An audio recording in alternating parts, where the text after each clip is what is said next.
Hey guys, Austin Zulauf here from Lexington, Kentucky, and I wanted to take a second today to talk to you about the secret to success. Yes, there is something that highly successful people do on a daily basis that people that aren't successful don't do.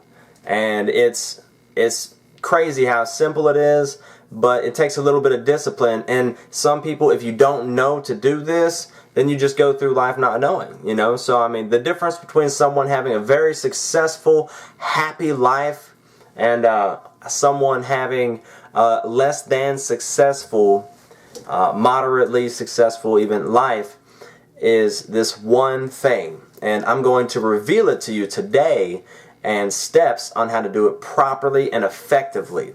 So, get your pens and papers if you haven't already, because this is going to be some valuable information. I have a friend of mine that's a president of a Fortune 500 company, and about 11 years ago, we sat down and he told me something that just completely changed my life forever. It was how I was able to become a multiple six-figure-a-year earner, how I was able to take my business international. It was how I was able to retire from full-time employment in my 20s, so it meant the world to me, made a huge difference, and I'm going to share that with you today. Now, at the time, 11 years ago, I was 19 years old. It didn't really make that much of an effect on me. I mean, I know I said I did all those things, and but I really didn't get that that was the secret, the one thing above and beyond everything else, until a couple years ago when him and I sat down in Chicago. And I got to sit down and really interview this guy, and I asked him. I said, if there was one thing above and beyond anything that you could say was the key to your success, what would it be?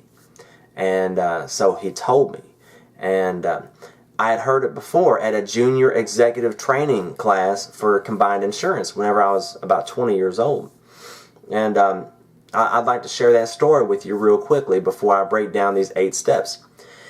I was standing outside in Nashville, Tennessee. I believe it was the Sheraton Music City Hotel, pretty nice hotel. We were there for a junior executive training. This beautiful black Mercedes rolls up, and it's brand new, looked like it had just been made. It was gorgeous. It was a 6 Series Mercedes, top of the line, gorgeous. This guy gets out, shoes look like mirrors. Nice suit, pinstripe suit, French cuffs, cufflinks, tie pin. The guy looks sharp. He looked the part. And gets in the back seat, grabs his briefcase, and he strolls right into the hotel. Well, I knew who it was. It was one of the speakers that were going to be training us. I catch him in the hallway about 5 or 10 minutes later, and I ask him. I said, Bob, obviously you're very successful, and you kind of live the life that I dream of.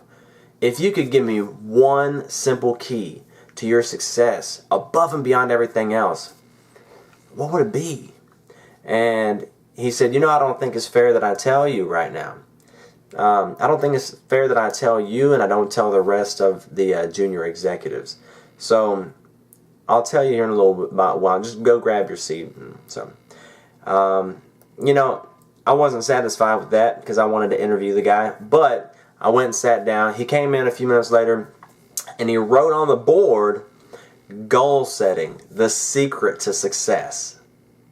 Now, it sounded a little corny at first, okay, because I had heard it so many other times, as we probably all have, but by the time he got done explaining it, and these 8 steps, it was my aha moment. I finally got it, why it was so important, and how to do it properly. So I'd like to share that with you today, and I promise you'll get some value out of this. And I want to share with you a survey that I found from the Census Bureau too. Their results were, they said, where will 100 people age 25 today be 40 years from now? Okay, so 36 will be dead, 54 will be broke, 5 will still be working at age 65, 4 will be well off and financially secure, and only 1 will be rich out of 100. So that 1, those 4 well off, wherever you fall in, that could be you. You could be the dead broke too. if you keep doing what you've been doing today, where will you be by age 65? Or if you're already 65, where will you be 5 or 10 years from now? They said the one determining factor after interviewing all of these people was, word for word, these are people, the top 5% were people with definite written plans for achievement. That's why they became highly successful. So that's something to take into account. Now, I'm going to go ahead and share this with you, these 8 steps to effectively setting and achieving any goal. Okay? So please write this down. Number 1 is conceivable. It has to be conceivable.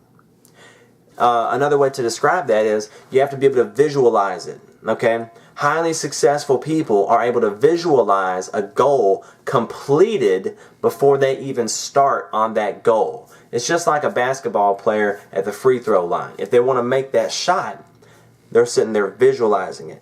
They're sitting there seeing themselves make that basket. You have to be someone who can crystallize your thinking. Visualize what it is that you want to do and feel the emotion of you once you attain that goal. So conceivable. Step number 2 is believable. It has to be believable. You have to be able to believe that you can do this. And belief comes from a highly individualized inner motive. So you have to have a strong reason. That's what motive means, is a reason for doing something. So this has to be believable. You have to be able to believe yourself. I think Napoleon Hill said it best, whatever the mind can conceive and believe, the mind can achieve. Step 3, the third key, is desirable. A goal should be something that you want to do, you want to accomplish, rather than you feel you should. Whenever I was a sales manager for a combined insurance company, I noticed a lot of people would set goals for their teams.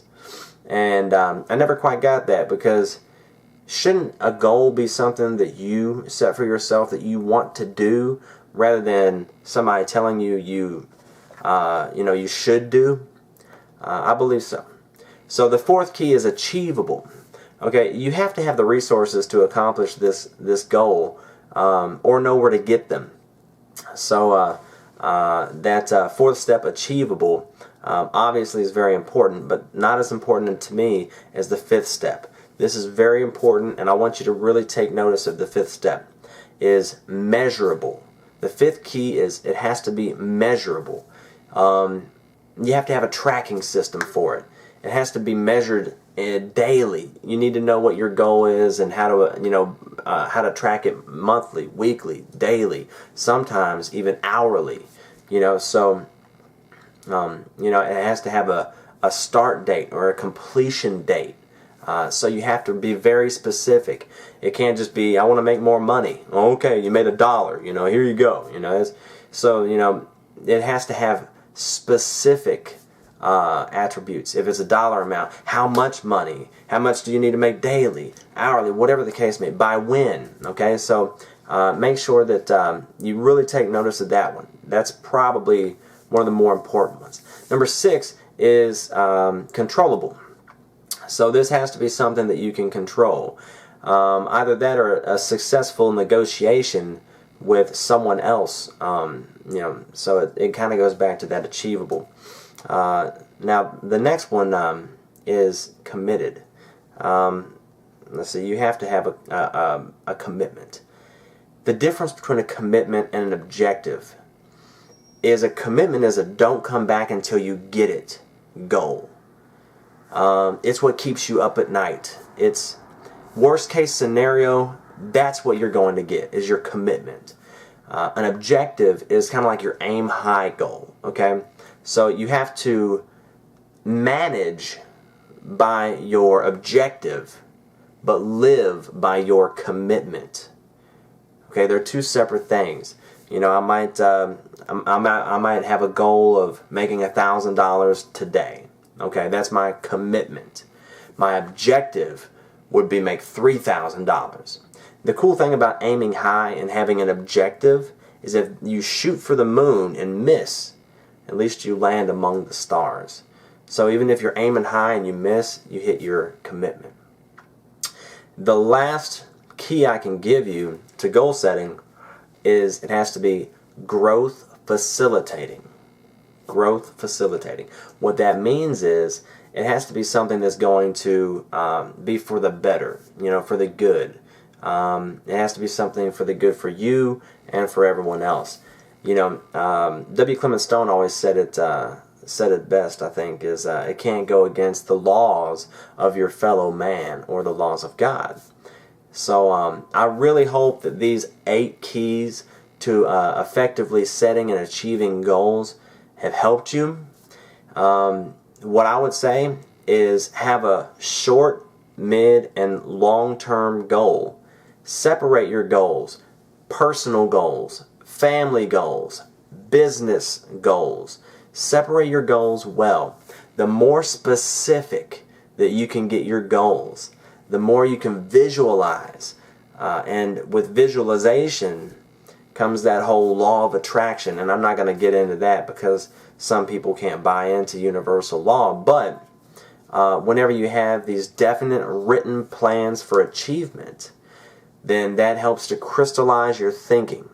Whenever everything's going wrong, whenever your family's telling you can't do it, whenever your kids are waking you up in the middle of the night and you wake up just exhausted the next morning, whatever the case may be, whenever the obstacles are getting in your way, these definite written plans for achievement are going to be what really propels you and gives you the will and determination to keep going and go the extra mile.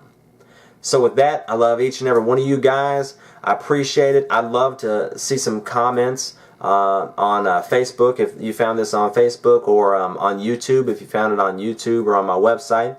So thank you guys so much. I see you guys at the top. Take care.